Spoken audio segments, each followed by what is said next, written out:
Darien, you were at the game last night, Yeah. Clemson, Georgia Tech. What was it like for you as an alum? Like, is it hard Right. for you to go to games? I want to start on the personal side. Like, do you still want to go play? Do you think you still can play? Like, where's your head at when you go to one of those games?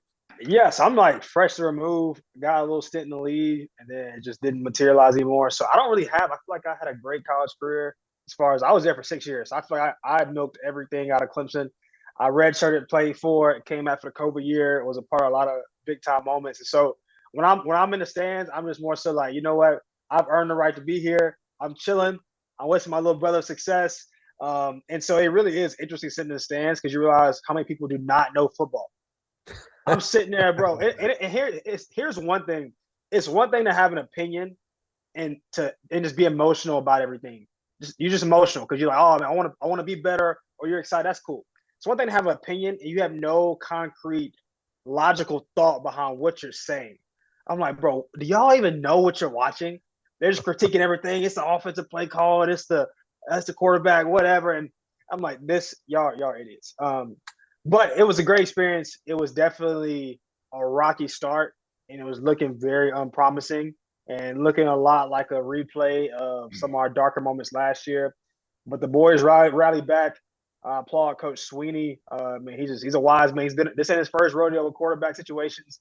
I think he knows that that's a really sensitive area in college football because that's the only position to me where you can't interchange. Like, there's no hot hand. You got to go with your guy, and if you make a decision not to, that's a sword you got to live with, fall on, and deal with the repercussions of that. And DJ's a leader on the team. Obviously, there's a question mark on his performance. Can he be the guy? Can he be the guy to take us to that level that Clemson's used to? You got K. Klubnik, 5-star, very well-respected kid in the locker room, come in, learn the system really quick, look sharp. And I just think competition breeds success. So somebody's going to get better. Somebody's going to be got out of that room. Either DJ's going to rise up to the occasion or he's going to leave some room for K to come in and have a chance. So I think, we'll see. yeah, we're gonna keep. I want to stay on this for a little bit. I think that position is so unique, like sensitive. That was a great word that you used, Clint. You know this position extremely well, man. I'm curious, what do you think in this situation or situations like this? Because we saw it at Clemson years ago, right? You probably lived it, Darien. Like you were there with Trevor in that whole scenario. We've seen it around the country before. What is the number one trait that QB1 needs to have in this situation? Not the up and comer and everybody's darling right now. Cade would be in this instance, but what does the QB1 in your guys need to have?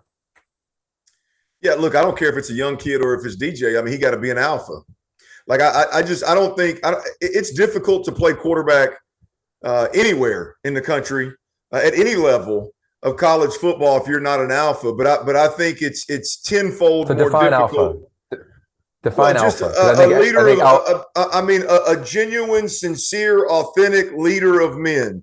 I walk in the cafeteria, I sit down at the table, and within 5 minutes, I got 10, 15 dudes around me, and we're breaking bread because we love to be around each other. I attract guys want to be around me, and guys want to feed off of me. Guys want to follow me.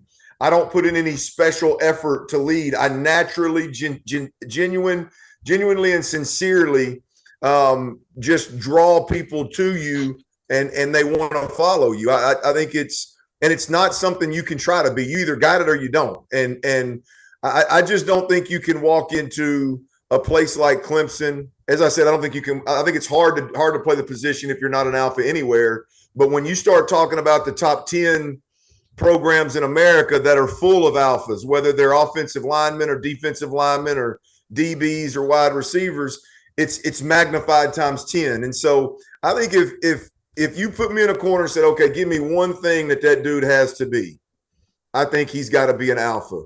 And I think it's got to be genuine and sincere and authentic, because there's no place in America like a locker room. And I'll even say a college locker room, because guys aren't getting paid millions of dollars and you don't get to walk in with your chest poked out because you got a 5-year deal worth 100 plus. In college, you got to be that dude. And so there's nowhere to hide. And if you don't have that, if it's not authentic, then you can't hide. And odds are you're going to hit some adversity. You're going to hit some bad spots, which DJ hit last year.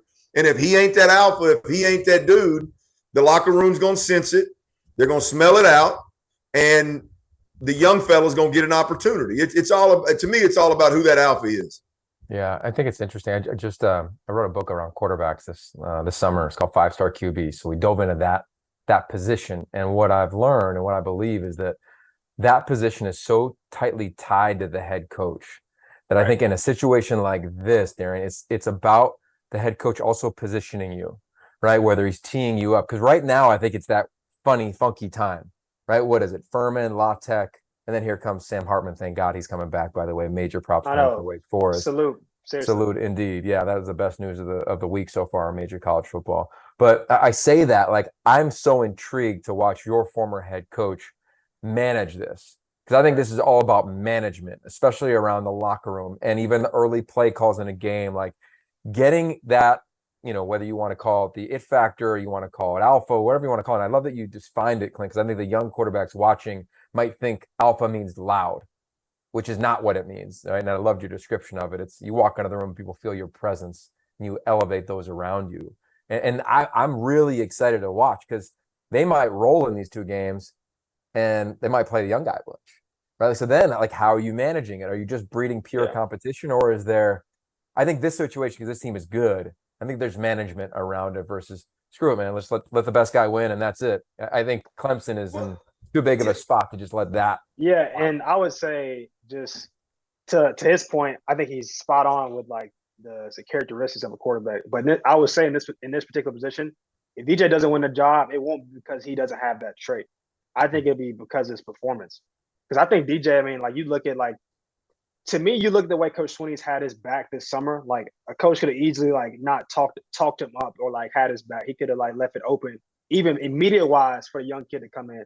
But Coach Swinney's had his back through the media, which I've commended. He's been upfront about his shortcomings last year, but at the same time, he's been full of belief that like this kid, you don't luckily go throw for 400 yards in Notre Dame and break the record. Like that just he's shown glimpses of greatness. And the thing for him is like, which everybody wants to see, because he's that guy. He's a likable guy. He's a leader. He's a humble guy. He's a guy who has an aura about him. You want to see him do it so bad, but at the end of the day, it's going to come down to at Clemson. Last year was a different year for us because we didn't have as much competition in that quarterback room, but typically we do. There's another guy that can play that position at a high level. It's like, who can play at the championship level? It can't just be good. You can't just manage a system. You got to play at a high level, because we are a championship caliber program. And so that's kind of what I'm interested to see is like, in order for DJ to keep that spot, he's got to really play well. And last night he showed moments of that. There was a couple of drives. We could copy and paste a couple of those drives last night where he was making plays, kind of setting his feet, making quick throws, making good reads, not thinking too much. Man, that was gold. But there's a couple moments in there where it had some moments of doubt. And you see Cade Klubnik come in there and it's like, he looked smooth. He looked efficient. He looked like he was just rolling, like the moment wasn't too big. And so I would love to see DJ build off the good moments last night and take that into week 2, week 3. That's what it's going to take. And then y'all know, a quarterback, if you give the audience ammunition, it's going to be hard to like block out a lot of that media rhetoric, noise, headlines. And so, like you said, it's going to be interesting. I think this week they're definitely both going to play. And I feel like I would love to see them both play well.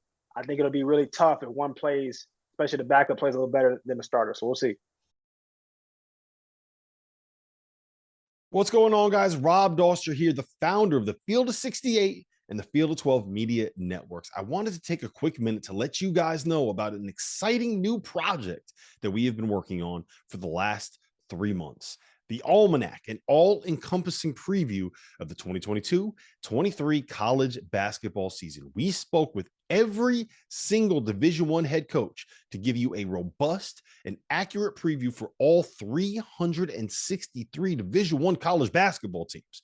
We have predictions for conference finishes for all 32 leagues. We have features on the best freshmen, the best big men, the breakout stars, the coaches on the hot seat, so much more. It is 600,000 words of sheer happiness for the college basketball fan in your life. The Almanac is going to be available for digital purchase on September 26th for just $19.99, but you can pre-order it today using the promo code HOOPS and save 20%. Just hit the link in the description below.